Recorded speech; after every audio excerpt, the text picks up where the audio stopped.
તો આ તરફ વડોદરામાં વોર્ડ નંબર 1 માં એઆઈએમઆઈએમના ઉમેદવારને લઈને કોંગ્રેસે આરોપ લગાવ્યો કે એક જ બેઠક પર એઆઈએમઆઈએમના 2 ઉમેદવાર હોવાનો કોંગ્રેસે આરોપ લગાવ્યો છે।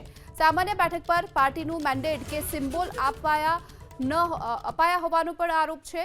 ત્યારે મોહમ્મદ સલીમ, મોહમ્મદ સઈદ ખાન, મિતેશ મકવાણાને અપાઈ છે ટિકિટ। બંને ઉમેદવારમાંથી પ્રથમ ફોર્મ ભરનાર ઉમેદવારનું ફોર્મ મંજૂર રાખવા માટેની રજૂઆત કરવામાં આવી।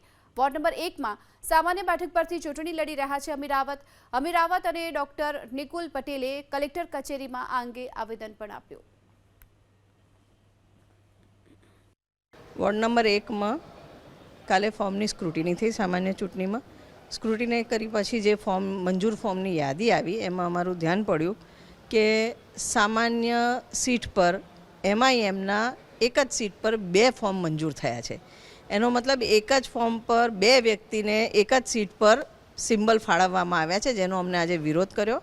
આરપી એક્ટની કલમ 9 પ્રમાણે, રિપ્રેઝન્ટેશન ઓફ પીપલ્સ એક્ટના કલમ 9ના પ્રમાણે આવા સંજોગમાં જે પહેલું મેન્ડેટ રજૂ થાય એ મેન્ડેટ માન્ય રહે અને જે સેકન્ડ મેન્ડેટ રજૂ થયું એ મેન્ડેટ રદ થવા પાત્ર છે।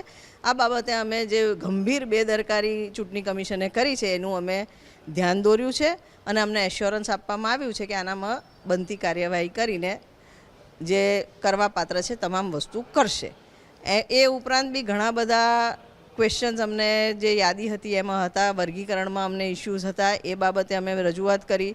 Four example professor Nikul Patel એ એસટી રિઝર્વ સીટમાંથી લડતા હતા તો એમને સામાન્યમાં મૂકવામાં આવ્યા હતા। હું સામાન્યમાં લડું છું તો સામાન્ય સ્ત્રીમાં મૂકવામાં આવ્યું છે। આ બાબતે બી અમે એમને રજૂઆત કરી છે અને નિયમ પ્રમાણે એમાં બી ઘટતું કરવાનું એશ્યોરન્સ આપ્યું છે।